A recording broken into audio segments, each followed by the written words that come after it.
Hello and welcome to the Superposition Guys podcast. My name is Yuval, and my guest today is Florian Neukart, Chief Product Officer at Terra Quantum.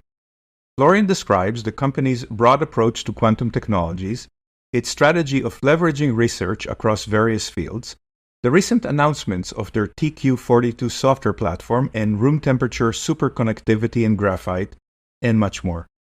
We hope you enjoy this episode. Hello, Florian, and thank you for joining me today.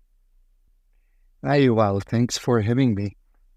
Always a pleasure. So who are you and what do you do? My name is Florian. I'm Terra Quantum's Chief Product Officer. So what I do is, together with our great research and development teams, take our research and think about products that we could create based on it and then make these products. So whatever that can be, Terra Quantum is a company that's very broad in the sense of, in quantum technologies. We do software, we do hardware, we do cryptography, we do quantum algorithms. So it can be manifold. Sometimes it's algorithmic description that we bring into a library. Sometimes it's a hardware concept that we bring into a chip. So very broad, and I have the pleasure to do that together with our great teams. Is that a good strategy to be so broad? I mean, quantum is so complex to begin with, and now you spread your insights over so many different fields. How's that work for a business strategy? Yes, we get that question a lot. I think what we can do well, what we do really well is reuse our resources and results. So imagine we work on qubits. We can use the same qubits that we use for quantum computing as antenna for sensing, for example. So that is something that I think we do really well. We also use algorithms all over the place. We use it in industry use cases, but let's say we have an optimization algorithm that we use for solving a logistics problem. Then our medical device branch may use it to optimize the laser parameters in a medical device that is used for treating calcifications in the arteries in your heart, for example, which is also something that we work on. So as long as we can do that efficiently, I think it makes sense for us to be broad. And as long as we see the potential to bring these things to the market ourselves, then it also makes sense to do it. Yeah. And I think you had two recent announcements, one a software platform and one a superconducting thing. Could you tell me a little bit more about those, please? Yes, absolutely. So that's just very exciting. We recently launched TQ42 in closed beta. TQ42 is a software platform. It's more an ecosystem actually designed to make access to quantum computing a lot easier, to facilitate access to quantum computing. The idea is that we target not only the experts, the quantum computing experts who know how to write software, who know how to design quantum algorithms, but also those that are not skilled in writing code, so that have deep understanding of the problems, but are maybe not deep into technology, but still want to solve these problems, of course. So how can you make it accessible, make quantum computing accessible to those folks? So it's a much broader and much bigger group of users that we target here. And that is what TQ42 first and foremost is. So it's an ecosystem, platform, and SDK to provide access to everyone, be it deep technical experts or those with deep problem understanding, but not necessarily how to come up with a quantum algorithm. It's an SDK-first approach, so it can be integrated into any existing platform, into any existing software system, any environment. It is cloud agnostic, so it runs on any cloud. So wherever we have quantum processors available, wherever we deploy our libraries, our SDK, it can be executed, which is very important too. It comes with guided flows. So if someone says, for example, I have my data here, but I'm not really interested in the algorithm that solves the problem, I just want to have my results. So then the idea would be, and this is something we're currently still working on, so it's a product that's still under development. So this algorithm design is taken away from the user if they want it. So we have a set of algorithms, finding the right algorithm based on your data and the problem type that you want to solve. We have a hyperparameter optimization. So all our algorithms are hybrid. Means there's a significant part running on classical high-performance computers and another part running on quantum chips. So both have hyperparameters that need to be optimized. So in terms of classical algorithms for a neural network, for example, it's those that we know well. It's the number of neurons, the layers, the connections, the activation functions potentially. For quantum computers, it's the set of gates, it's the rotation angles that we want to find. And that is done by the platform, by the libraries actually that our great teams develop and that we integrate into that very platform. And then it's also an app store. So applications that find usage with multiple customers, not only one, so be that for solving logistics problems, traffic problems, any chemical simulations. So these are available as application, as a readily designed application in the store or in the app store of the platform.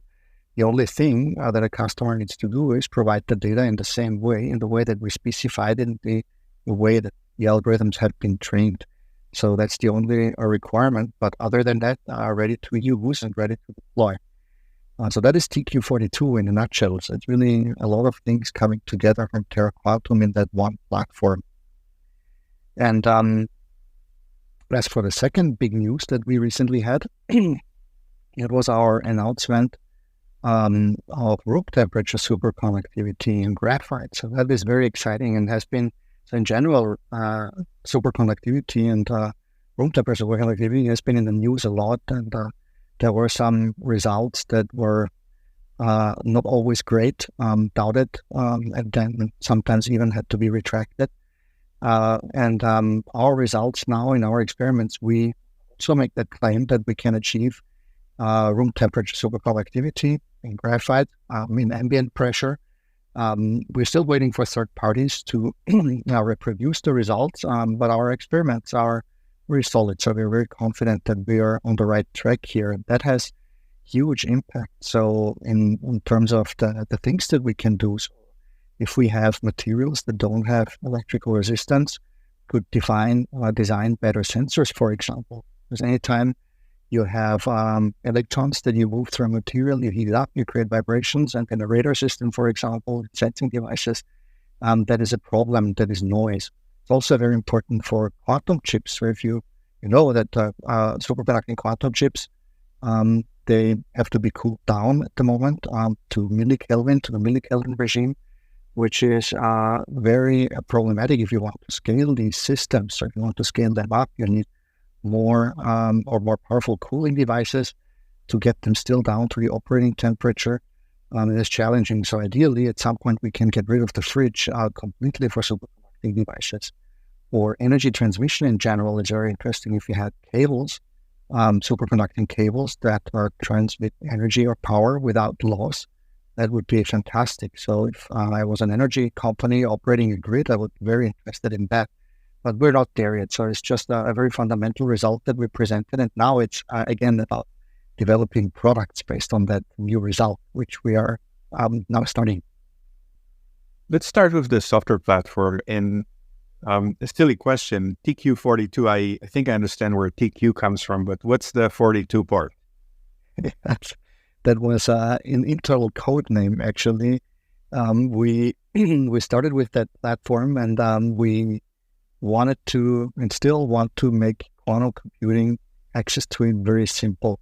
But then we noticed we bring in more and more components, and then the joke came up. It's almost like the answer to everything from Hitchhiker's Guide to the Galaxy.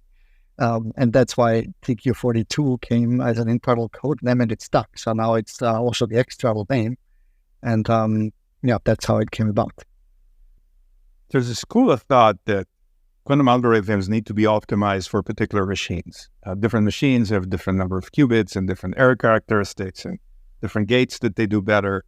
And so the knock on sort of the generic run anywhere platforms is that you lose performance when you do that. How do you address that concern? Yeah, that is very true. So that is where we have to optimize the algorithms, and train the algorithms based on the system, the quantum system that is used. So if we had a neural network, a hybrid neural network, for example, same set of rotations and potentially even the same set of gates that we use on one chip and of one architecture cannot be used on the same or another chip. So that is really the idea behind it, that we have a set of algorithms that, based on the underlying hardware, based on the data, finds the optimal parameters and gives you the optimal result. So right now, how that happens, as you know a lot better than I do, because you came out recently, Terra came up with that fantastic system. And people are now very excited, I guess, to design algorithm for that system. So it always takes this expert knowledge and experts spending a lot of time thinking about how to do it. And I think in the future, we still may need experts, but maybe we can make it a little easier when we look for these parameters using algorithms instead of having people look for it. So, and that would be the goal of this system. But I agree. So it's definitely depending on the system. You mentioned hybrid algorithms, classical quantum. Yes. Does TQ42 run on on-premises deployment? Does it run just on the cloud? Can the classical and quantum resources be in different places? How does it work from a deployment standpoint? Yes, so that is a very good point.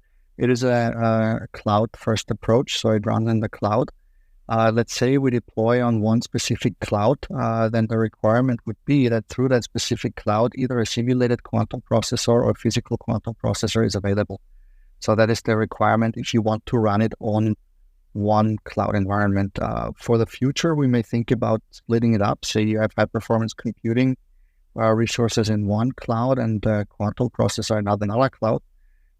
Through web service calls, yes, but then you want to really minimize the latency. So ideally, these systems sit close together. So classical high-performance computing and quantum computing, so minimize latency. And even more ideally, and that's our other a great company in the family of Terra Quantum companies, QM, you even have a hardware integration with the quantum processor or a quantum system, and then minimize the latency even further down to milliseconds. It's very important for, say, variational algorithms. So if you have web service calls between high-performance compute and classical resources, that may just take too much time, and then you don't win anything. But if you say, and do it in an ideal scenario, only have the latency from the control hardware to the system, then that would be the way to go. And that's the other platform, the other hybrid cloud that QM provides. Yeah. You mentioned the platform includes an app store. Are these apps just applications that you guys develop? Or if I'm a application developer, I develop this new algorithm, I can perhaps deploy it on your system and benefit from the usage of other customers that use my application? You ask all these questions, the things that I forget to mention. This is always spot on. Yes, it is open to third-party developers. So it's not only ours, it's also open to our customers. So if a customer says we have this great application now that we either co-develop with Terra Quantum or we develop ourselves, even without Terra Quantum, then you can deploy it there and monetize it. So it's not that you just put it there. Terra Quantum should earn money with it. It's really that whoever deploys it, whoever develops it, should monetize it and earn money with it. If they want to sell it to interested parties, open to anyone. Quantum is often mentioned in the context of AI. Some people, this is just a fundraising trick to say quantum and AI, and everyone's excited about AI, so they're going to give me money for quantum. Some people say this is a very serious near-term connection. Where do you stand on that debate? I think in my personal view, and also in view of Terra Quantum, it is a very serious connection. It is in the results that we achieve with our hybrid algorithms that we already see performance advantages with quantum computers versus algorithms that don't use quantum computers. An example good example is a convolutional network. So it's a deep neural network you use for image classification, and you can nicely hybridize it. You can take, for example, the last layer, the fully connected layer, and express that as a quantum circuit. And even with relatively few qubits, say 13, 14 qubits, you can achieve very high expressive power, even higher expressive power than you would achieve with a fully connected classical layer. So now if we take these two, the purely classical one and the hybrid one, same architecture, except replacing the fully connected layer with a quantum circuit, we obtain better results with the hybrid one. Better results means we can train to the same performance as the classical one with less data. So that is very important because of the expressivity. And then we also achieve better performance on test data. So that means we are faster and we are more accurate with less data. And that is more than an indication. We have a nice performance benchmarking paper out there that shows exactly how that works and where the performance differences are. But this allows for a conclusion that for the algorithms that we use in machine learning, hybridization is the way forward. So for us, definitely the way to go, not only near term, but generally also as quantum chips, quantum systems become more powerful, we'll see, in my view, a lot more things happening in AI. Given what you said about hybrid algorithms for machine learning, do you think we are at the point of quantum advantage today? Or are you comparing this hybrid quantum classical algorithm to more of a generic classical implementation? How far are we there yet for quantum advantage? Yes, so we're there. So, but I need to make a distinction. So what we do these days is use simulated quantum processors. So with physical quantum processors, there's often the challenge of accuracy still. So I know QRM made that great experiment with logical qubits recently. So we're very excited about this tool. That's exactly what we need, logical qubits. We had that only in simulated quantum processors until recently. And that gave us the accuracy that we needed. But now, moving forward with physical systems, we expect a lot more. We expect faster training. We expect more accuracy, better accuracy as well. So for us, when I say we are at the advantage today, then the advantage is based on hybrid algorithms as we tried it using a simulated quantum processor up to 42 qubits. But that we have. So there is not only indications, there's evidence that we can outperform the same classical algorithms, the same configurations, the same hardware, except this last part where we hybridize. And then we get into a little bit more of a philosophical discussion, because if you're running 42 qubits on a classical system, then where is the advantage? Is the advantage that there's a quantum-inspired algorithm, essentially a simulator that's doing that? Or is it real quantum hardware that will be able to deliver even better results if you had 60 or 100 or 256 qubits? Yeah, no, real quantum hardware will definitely be able to deliver better results. So we see a performance or cutoff in terms of the time that it takes for training. So with about between 20 and 25 qubits, simulated qubits, or a physical quantum processor becomes better. So in terms of the speed. The problem that we had in the past was always the accuracy. So we're very excited about recent developments and potentially using logical physical qubits soon to test and verify how far we can get here. In terms of what it is, when you think about a simulated quantum processor, it's really simulating the quantum effects in that system. It's simulating the quantum system itself, so the chip in that case. And that then allows us to do things that are inherent to quantum computing. So even if we use the classical hardware only and would process purely classically, we would not achieve better results as compared to a simulated quantum processor, because we treat this thing as if it was a physical quantum processor. It's just a simulated one in that case, but it is quantum. You mentioned that TQ42 is open for closed beta, or maybe that's a misnomer, open for closed beta, but where do you see traction in terms of customer base? Is there a particular type of customer or a particular industry that are already using it, that are excited more than others about using it? Yeah, so not a specific group of customers that is more excited than others. We just chose a group of friendly customers that we think are most interested based on the use cases they had in the past. And those we granted access, and they range from automotive to aerospace, so it's not limited.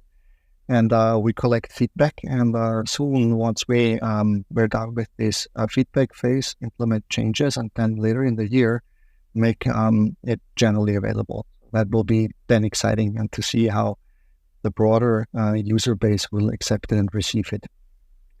But it's a platform that is always growing, so it's not something that is done at some point. It will grow with the applications, it will grow with new algorithms, it will grow with third parties bringing libraries in. It's really a basic ecosystem. That's why I like to call it ecosystem that we provide and give to the user base. And then it's also about creating and maintaining a community. So we'll do that. We're very excited about that. But we'll see where that goes. Now, going back to the room temperature superconducting, when you announced it, what was the reaction? Would people say, "Oh no, yet another room temperature superconducting report," or is there true excitement about it? Yeah, it's true excitement, but of course there are also other mixed reactions. I think everyone is very, very hesitant to say this is what it is and confirm it what it is, because people may burn their fingers the last time when results were announced, and then it turned out that maybe it's not really the case. So that's understandable. So what we're very excited and positive on our own experimental results, and now look forward for third parties to reproduce these results, and then we're confident that it will be more positively received. But we already have very positive coverage. So, but as I said, some mixed reactions as well, which is understandable. Where was the experiment performed? Is it TQ Labs? Is it some university that you're partnering with? Yes, it's a university, two universities actually. One in South America and Brazil, and then it's in the United States. Our chief scientist, who was our chief technology officer for the US, who was leading the research, is based in Chicago. That is the group that were doing that experiment. And to say it's easy to reproduce would probably be too much. But what it is based on graphite. So it's not some mystery material. So it's something that people understand and have been researching for a long time. And there have been results in superconductivity using graphites already 10, 20 years ago and have been well documented. So the hope would really be that people are soon able to reproduce it and confirm the results. How large is Terra Quantum today? How many people roughly in the organization, and where are they based? So it's about 250 people, and we are based in a couple of locations. So across Europe, we have our headquarters in St. Gallen in Switzerland. We have our co-headquarters in Munich. We have a large office in the United Kingdom, in London. We have one in San Francisco that we have, and we have a couple of research locations, hardware location in Finland, and we have collaborations with universities in Italy, where we also share laboratories and lab space. So it's really distributed across Europe and the United States. So you find yourself in a superposition of being in London and Geneva or Apollo all at the same time. No, it's. I wish I could be in a superposition in all these nice locations, but I think we manage well. So we found ways. So, for example, in software development, that when people check in code in Europe, we just continue in the US. So time zones can actually be an advantage if you do it right. And I think also COVID, of course, taught all of us to work remotely. So it's going well, but being together in the office is required. So it's not that we all stay at home all the time, and especially if you have hardware locations, as you know, then staying at home is not an option. So really got to be there and then do the lab work. So let's talk about dinner. Have dinner with one of the quantum greats, dead or alive. Who would that be? Max Planck. And why is that? So because of the work he did, the research he did, the Planck function that he came up with, as being the first one to find out there's something going on. And I think so. What I did once was dig up an old. So there are not too many out there, but a video of Max Planck being interviewed, and I mean it's a black white video, but I already could see this is a fascinating or was a fascinating person. So I would love to have the chance to talk to him. Wonderful, Florian. Thank you so much for joining me today. Thank you very much, Yuval. As always, it was very nice.